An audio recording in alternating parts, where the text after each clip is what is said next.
오늘 함께 공부할 주제는 신학이란 무엇인가 제5장 자료와 방법론에 있어서 서론 예비적 고찰 부분입니다.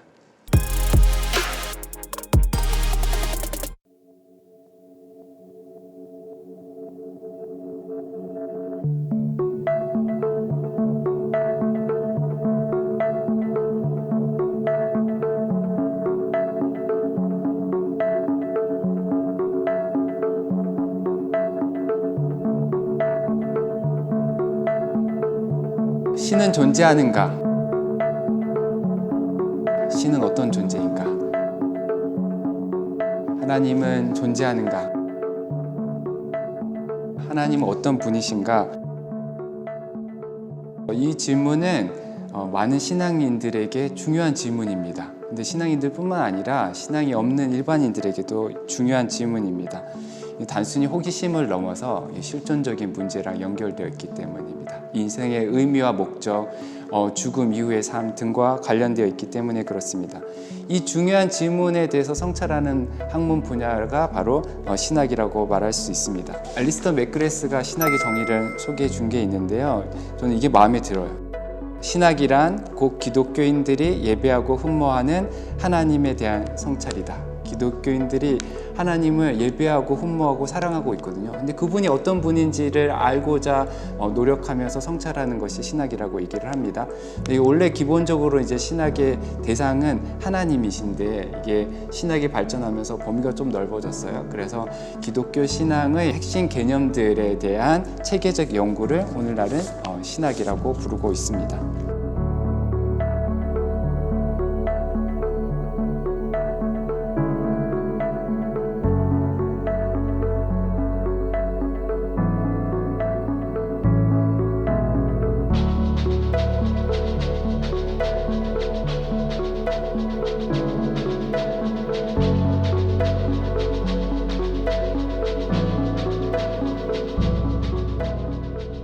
신학의 정의 그리고 신학의 과제, 신학의 방법에 관해서는 알리스터 맥그레스가 이 역사를 통해서 잘 보여주고 있어요. 그래서 이 역사를 여러분들이 꼭 한번 살펴보면 좋겠다 싶은데 초창기에는 오늘날 교회에 해당하는 대성당이나 아니면 수도원 중심에서 이제 신학 연구가 이루어졌는데 12세기에 들어서 대학교가 생기면서 일반 학문의 하나로 신학이 다루어지게 되었습니다.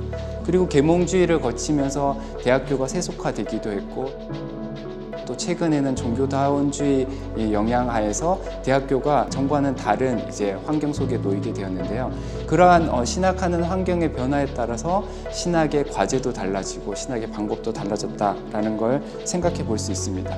말하자면 과거의 대성당 수도원 전통의 신학 연구를 이어받는 신학교에서의 신학 연구랑 일반적인 세속적인 다원주의 문화 속에 있는 대학교에서의 이 종교 연구랑 이미 많이 이제 차별화된 경향이 있거든요. 그런 문제들이 이제 오늘 이 강의에서 다루어집니다.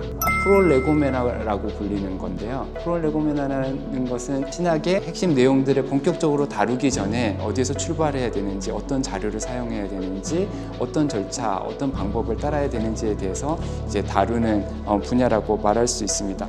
여기서 핵심적인 질문 중에 하나는 신학의 토대가 무엇인가라는 겁니다.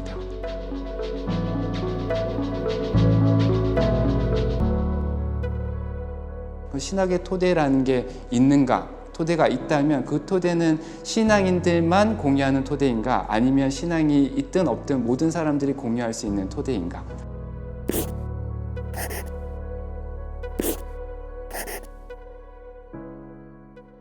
그 질문이 신학에 있어서 헌신과 중립의 문제랑 연결되어 있습니다. 신학을 하려면 기본적으로 신앙에 헌신해야지 되는가? 신앙에 헌신한 사람들만이 신학을 할 수 있는 것인가? 아니면 신앙이 없어도 헌신하지 않아도 신학할 수 있는가? 라는 질문이랑 연결되어 있습니다.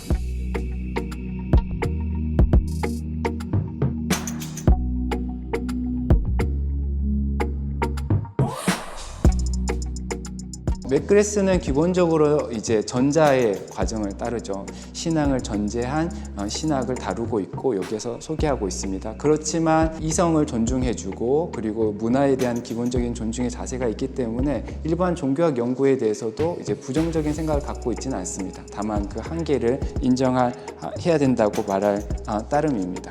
저도 비슷한 생각인데요. 제가 앞서 인용했듯이 신앙을 가진 사람들이 예배하고 흠모하는 그 하나님을 알아가려고 하는 노력 속에서 이루어지는 지적인 활동을 신학이라고 말할 수 있고 그 신학의 목적은 그리스도인의 삶을 온전하게 하는 것, 나아가서 교회를 섬기는 데 목적이 있다고 말할 수 있습니다. 그런 면에서 기독교 신학은 1차적으로 기독교 교회 안에서 교회를 섬기기 위한 활동으로서 신앙을 전제한다고 말할 수 있습니다. 하지만 그거로 제한되지 않고 폭넓게는 이제 하나님의 창조하신 세계 전체를 염두에 두고 섬기는 걸 지향하기 때문에 그런 부분에서 이제 기독교가 세속 문화랑 어떻게 관계에 맺어야 되는가 하는 질문도 중요하게 제기가 되고 그 질문은 이제 맥그레스가 이 5장의 끝부분에서 잠깐 다루어집니다.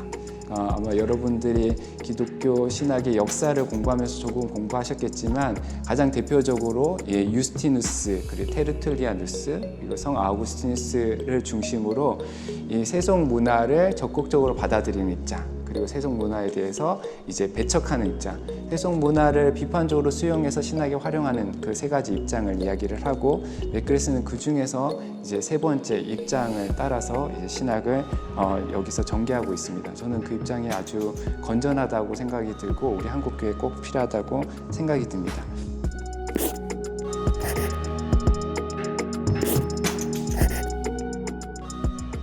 제 5장 내용 중에 한 가지 또 흥미로운 내용이 있다면 이단과 정통의 관계에 관한 문제입니다.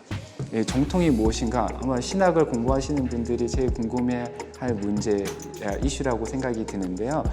이 문제에 있어서 역사적인 측면에서 어떻게 이단이 규정되어 왔는가를 한편으로 고찰을 하고 그리고 그보다 더 중요하게 신학적인 측면에서 어떤 이론들, 생각들이 이단으로 판명되는가 이런 것들을 얘기하는데요.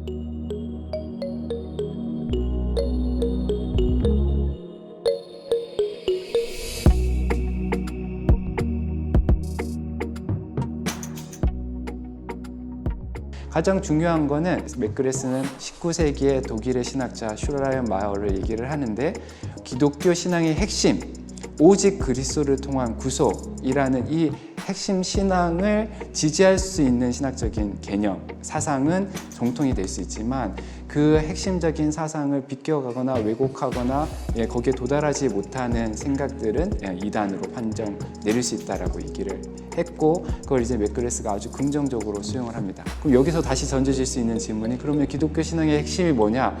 그 부분에 있어서 신학자들이 생각이 많이 다르거든요. 그러니까 그 부분에 있어서 기독교 신앙의 핵심을 찾아가고 오늘날 언어로 표현해내는 작업이 오늘날 신학의 가장 중요한 과제 중에 하나다 이렇게 말씀드릴 수 있습니다.